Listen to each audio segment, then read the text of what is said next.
Hello, my name is Elizabeth Plascencia. My name is Jess Petit. My name is Jack Marcus. My name is Maeve Hogel. I'm an undergraduate student from Dickinson College in the United States. I am here at COP20 conducting research on technology transfer mechanisms, on sea level rise and coastal adaptations, on the 2 degrees Celsius warming limit, and the structured expert dialogue. Would you be willing to answer a few questions to assist me with my research? The first question is, what brought you to COP20? For the COP20, I'm sure I will gain so many things to add to my knowledge, to improve the clean and safe energy I have already in existence. The UNFCCC, the UN Framework Convention on Climate Change, I think it's best to think of it as it's sort of a large umbrella agreement about bringing nations together to try and collaborate on dealing with this problem of climate change. It was an agreement that was signed in 1992, which kind of laid out the basics of how this problem might be approached, how it might be addressed, but it didn't provide solutions. It was by no means, and it wasn't intended to solve the problem, but it provided a framework in which nations could come together and each year discuss, negotiate, figure out what are we going to do, how are we going to move forward in this process. The object was to have some courses that got at the science and the governance negotiations, kind of putting those two things together, as well as an experience. And so the experience, of course, was to go to Peru to the COP20 UNFCCC conference and to experience all the things that were going on there, as well as interview some of the delegates and NGOs and other people who were vitally involved in climate change negotiations. People were looking at climate change from perspectives that you never even thought of, like human rights perspectives, I say community, you say power. Economic perspectives. A big coastal blue forest, blue carbon project can provide cash into the people of Palau. Like gender perspectives. Trying to put more women into decision making in their communities. All kinds of different ways of looking at this problem that I never even thought of, and it was like a real eye-opening experience. Okay, so my topic was climate change governance in Latin America. Most specifically, I was looking at why some countries have been leaders on climate change when it comes to national policies and in international negotiations, and then why other countries in Latin America have been lagging much farther behind. My research topic really focused more on the communication side of climate change governance. I specifically looked at Article 6 under the UNFCCC.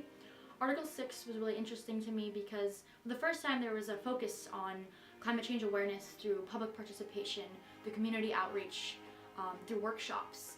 And so that's really what my research topic delved into, and I was looking at the process of Article 6, previous COPs, and also this COP20 that we participated in. So what I really tried to focus on is looking at past conflicts in areas and future climate change impacts in those areas, and seeing if there's a correlation. Like if there was a conflict because of a drought in the 80s, how is that going to look like if there's a millennial drought going on in Sudan in the next 10 years?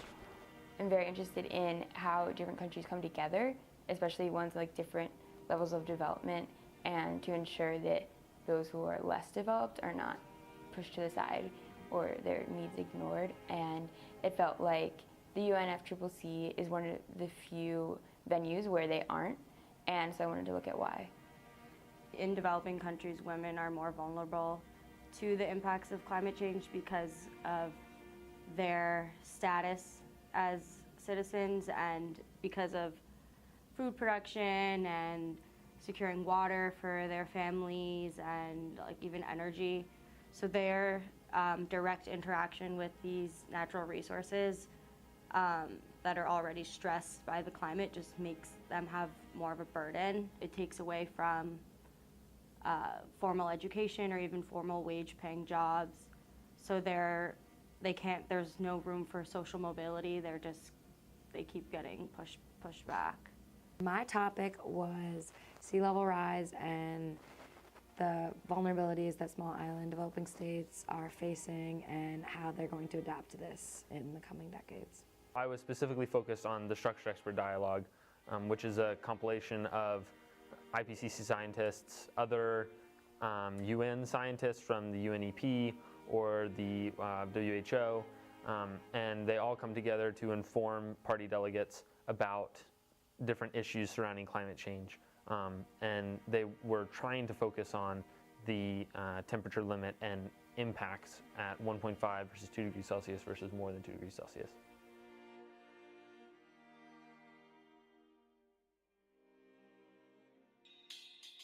As the sun's rays reach the Earth's surface, some are absorbed and re-emitted as heat. Greenhouse gases, such as water vapor and carbon dioxide, absorb and re-radiate some of this heat. Increased amounts of greenhouse gases in the atmosphere mean more heat is trapped, warming the Earth. Human activities, especially the burning of fossil fuels, have increased concentrations of atmospheric carbon dioxide by 40%, mainly since 1900. Global average surface temperature has increased by 0.8 degrees Celsius over that time. Other changes to the climate in recent decades can be seen in the warming of the oceans, a rise in sea level, decreasing snow and ice cover in the northern hemisphere, and a decline in sea ice in the Arctic. If emissions continue unchecked, then further warming of 2.6 to 4.8 degrees Celsius would be expected by the end of this century. Even at the low end, this would have serious implications for human societies and the natural world. IPCC stands for the Intergovernmental Panel on Climate Change. It is both a governmental body in that the actual membership are the nation states. Most of the members of the UN are part of it. And what they do is they oversee a process by which scientists from around the world assess what do we know about climate change? What do we understand about it? What's the knowledge base we're working from? Both how the climate system works, the consequences of climate change, and also different technology strategies for addressing it. And also, very importantly, they focus on what do we not know? What do we know imperfectly? What more do we need to know in order to be able to make informed decisions?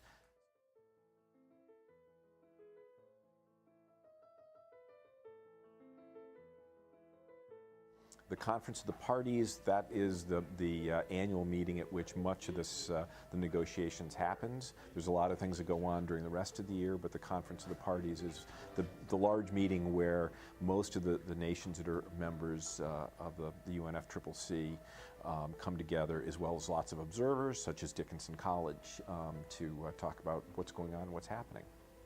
You know, you really were a part of something that has meaning and is going to be important for the future. No matter what came out of this particular meeting, it is still a piece of what is going to eventually happen, and hopefully next year in Paris. There was no way to really prepare for it, and there's no other experience that I'll ever have that's ever going to be like that. Just walking in and being surrounded by diplomats and people from all over the world that are interested in climate change but looking at it in very different ways, and just sort of having that energy and atmosphere of global cooperation. And you know, I had never really been outside the Eastern Seaboard before the Peru trip, and just being there and being surrounded by people from Asia and Africa and Europe. I had never been in an environment like that before. It's great.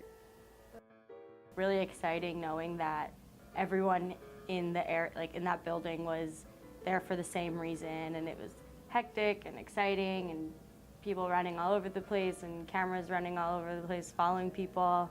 So it was just really cool. I felt pretty important, and I felt like I was like part of the process. Hard, I guess, for the day experience is like going out of your comfort zone and going up to these really intelligent, smart people and asking them for a minute of their time for an undergraduate research project, like on the scope that's not really like important for what they're trying to do on a daily basis. So.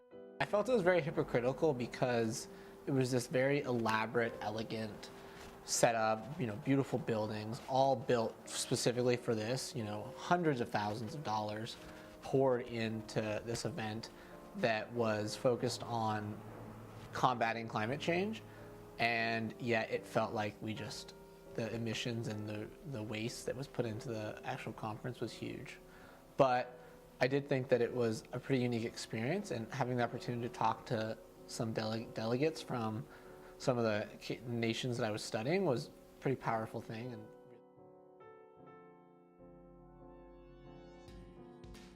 I think one of my favorite memories was when it was like one of the first interviews we had, and me and Joe had practiced like everything like before, you know, in Carlisle and using the camera equipment. But we tried to do this interview, and like I think we couldn't find the camera, the mic didn't work, like we dropped all the papers, we found the wrong questions, and just like everything went wrong. But at the same time, we still had like so much fun with it, and like we ended up having like a medium interview, but like we got our questions out, and that was, I think, pretty cool. Somehow like it worked out even though everything went wrong. I'll give you some memories. Yeah. Some of those memories. The former president of Peru, I forget his name, but he has a bunch of quotes that are very against like indigenous peoples and giving indigenous peoples like land rights and stuff. So we waited outside this room for him to come out, and it turned out it wasn't him. We couldn't actually get the guy who we thought was him, but we wanted to get a delegate because we didn't have a lot of delegate interviews. So we went up to this random guy who seemed to be just standing there.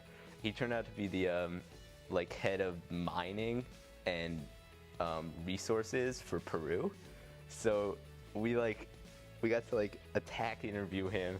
We asked a few like easy questions like what is red and stuff, and then we just started asking like questions about like indigenous rights and stuff with regards to mining. And I mean, I don't think I used it in my paper because he didn't really say anything, but it was a lot of fun to like it was fun.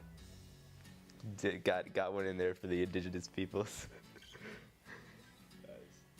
It's kind of fun just like rushing up to people that just gave a great talk or clearly were very high up in their field, and just, you know, introducing yourself and asking for an interview. I interviewed a woman from the Third World Network, and I will remember we wanted to interview her. It was Will and I, and we went up to her and asked for the interview, and she said, only if you help me carry these things to. She was holding basically a briefing for the more developing countries to get a hold on what had happened in between, because they don't have all the delegates and resources to be experts. And so we carried all these handouts and had them set aside and did some translating for her, and then we got the interview. So it definitely felt like this is how it's like really done, you know, on the ground.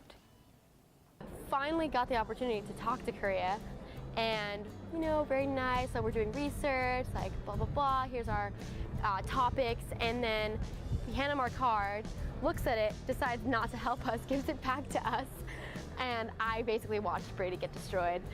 And Brady, of course, sweetest thing on earth, smile from here to here, walks away and goes, "Ah."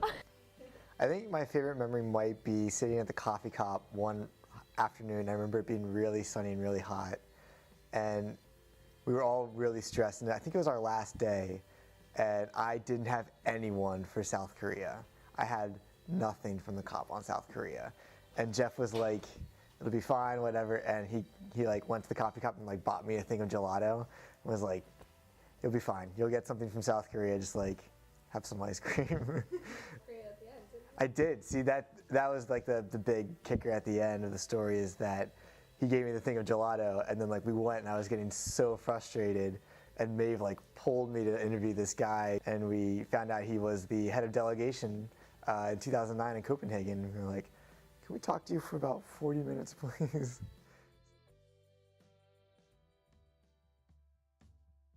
You know, I was very much taken by something that Martin Kors said when we met with him in Lima. And the way he put it was, he was very optimistic that there would be an agreement in Paris, and he was pessimistic that there would be an agreement in Paris.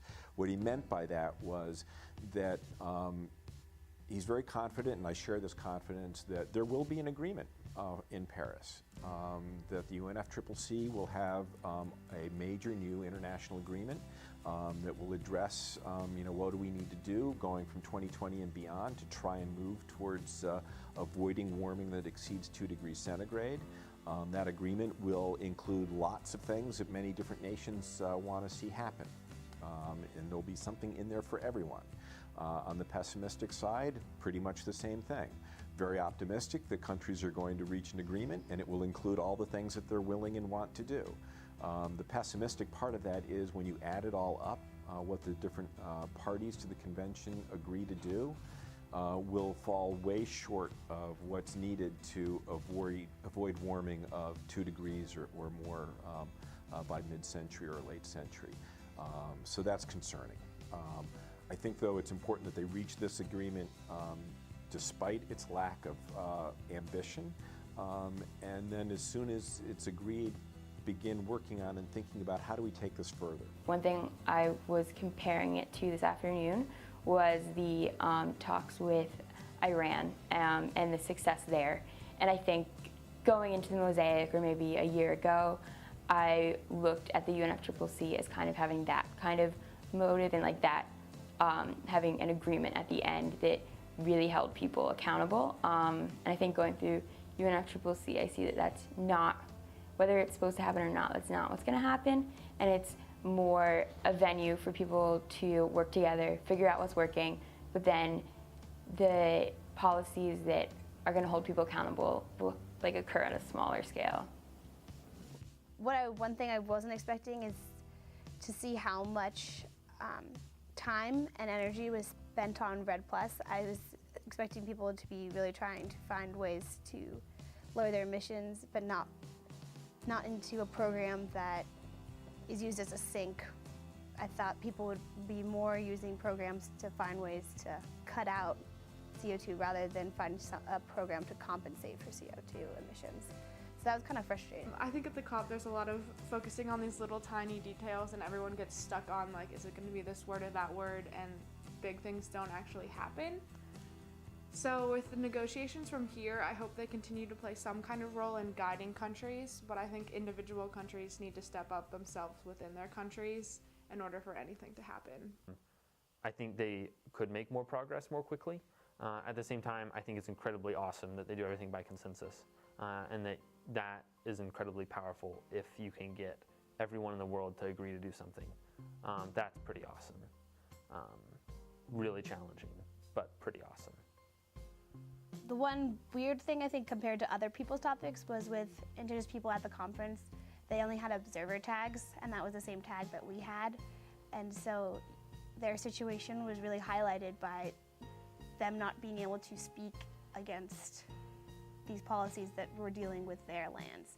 So like state representatives would have their say, and Indigenous people would get kicked out of these conferences, which was really, really difficult to see. And it just felt pretty unfair, because I'm just a college student, and this is a chief and who was just highly respected, and we had the same status at the conference. And on a daily basis, that was really hard to see. When you were at the conference, everyone who was there was like, this is such a different attitude than past COPs, you know. I really feel like people they're serious this time, they're gonna get an agreement. And when we left COP, it was kind of like, maybe. So, I mean, it's hard to hold too much hope for it. And I think it's almost good that we don't. I think we need to, as a society, start holding the delegates who go and the decisions made there. I think that should be held accountable, whereas I don't think it really is, to be honest.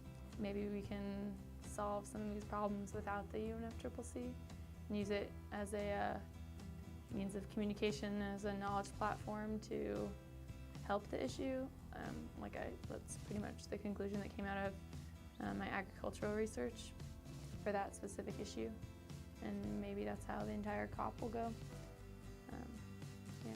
COP was very interesting to me. I think it was an eye-opening experience. I think leading up to it in the semester, I had the notion that the UNFCCC and the COPs were kind of the end-all be-all and the solution to combating climate change.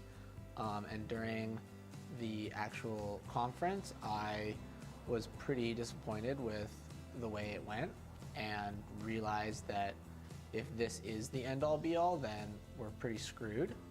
But in reflecting on it, I realized that what the COP and the UNFCCC does is it gets the word out there and it gets people talking and communicating and together and sharing ideas, which is really important, but I think that it's not the solution. There's so many things to consider when considering climate change, like whether it's the science or the governance of it. Its impacts are immense and they're so widespread that it is one of the most important things. Everything that we do, every second of our lives would be impacted by climate change if we don't change, if we don't address it now, if we don't take aggressive action now. I mean, really yesterday. You know, it's not something that we are anticipating anymore. It's something that's here, and I don't think that's really hit home for a lot of people. And the fact is, we're seeing some pretty serious and dire effects now.